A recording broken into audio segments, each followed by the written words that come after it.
And finally, I say to you, my fellow missionaries, love being a Roman Catholic. Wow, what a gift. It's one of God's greatest gifts to us. And often we don't understand what it means to be a Catholic.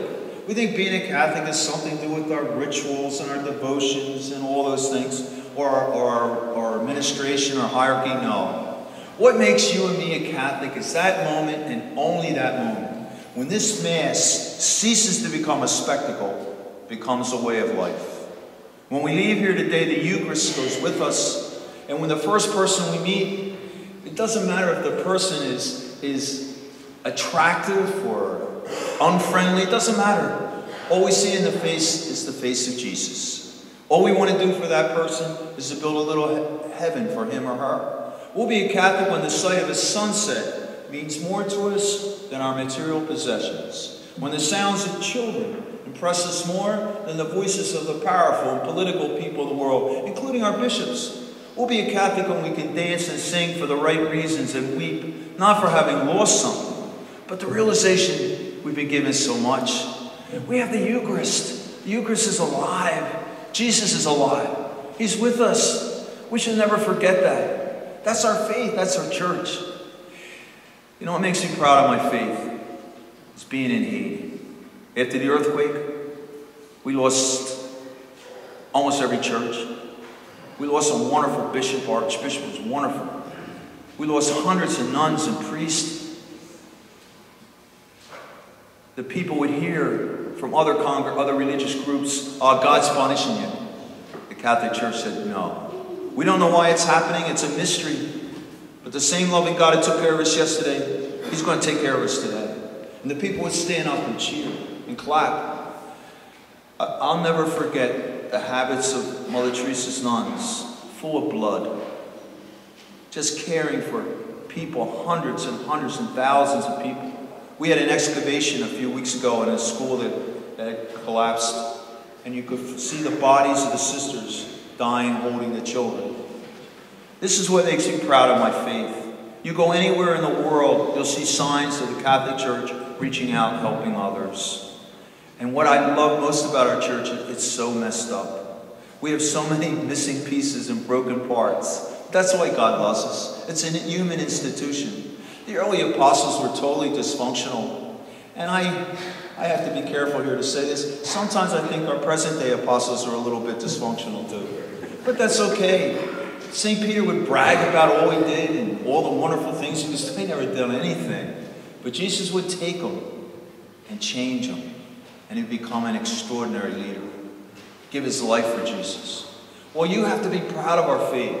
I'm proud of the men and women of the New York Fire and Police Department that knelt down in front of Capuchin Father Judge to get absolution. He too would die. And they went up into that World Trade Center. They knew they'd come out alive. They're our modern-day saints, you see. I'm proud of our recent Holy Father who was shot 3 times. What's he do? He leaves the hospital and goes to a prison cell to forgive the very man who tried to kill him. This is what defines our Catholic faith, and we should be enormously proud of it. And I give testimony. In the years that I've been a priest, I know what it's like to see people suffer for their faith. I know what it's like to see the goons outside daring people to come in church, pointing their guns at them. I know what it's like to see them walk down the aisle with their sunglasses on, shooting up the walls of the church. I know what it's like to stand at that altar, have a gun held to my head, and watch the woman shot to death reading the epistle. And I thought the earthquake was bad, but nothing was as bad as 3 months ago on March the 5th. 15 gunmen would come to our school. They thought I was in the car at the time. They would kill our principal. They would kill Nelson, who was my dearest and closest friend, who's the one who saved me from the earthquake. They would shoot another person who's still recovering. Well, these things, thank God, don't happen here. But my fellow missionaries, if you are authentic, and if you stand up for Jesus Christ, you're going to be punished. The world out there is going to mock you, ridicule you, and may even consider you unsophisticated. But that is what the Lord wants of us all. And finally I say, love this wonderful country, the United States. This is a little bit of heaven too, you see. So my prayer for each and every one of you is this, that at the moment of your death, the moment of my death, And by the way, it won't be a morbid moment. It's going to be the most exhilarating moment in our life. When suddenly we look up and we'll see the face of Jesus. He's going to be smiling. And next to him are going to be our relatives and friends and all the saints. And then, wow, are we going to be surprised? We're going to see people there we never thought would be there. And Jesus is going to give you and me a big hug. And I don't want to, he's not going to be a bit interested in how well we did in the stock market.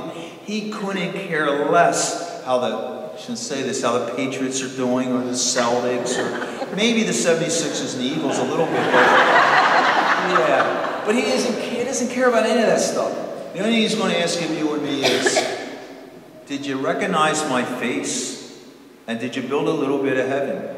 I hope you and I will be able to say, yes, Lord, I did. And so tomorrow morning, 6 a.m., I'm heading back to Haiti. And I want to be honest with you, I can't stand the place. Sometimes I'm lonely and sometimes I'm even afraid. But what keeps me going back is a realization there are wonderful people like you here. And you got a great man in Ron, your pastor here. Great people, great deacon here is a great person. And Tony's back singing with us. And you know what? All this energizes me and realizes that it's all together, if we build our little bit of heaven, each and every one of us in solidarity will be able to build a better world. God bless you, God love you, and thanks for having me here today. Thank you.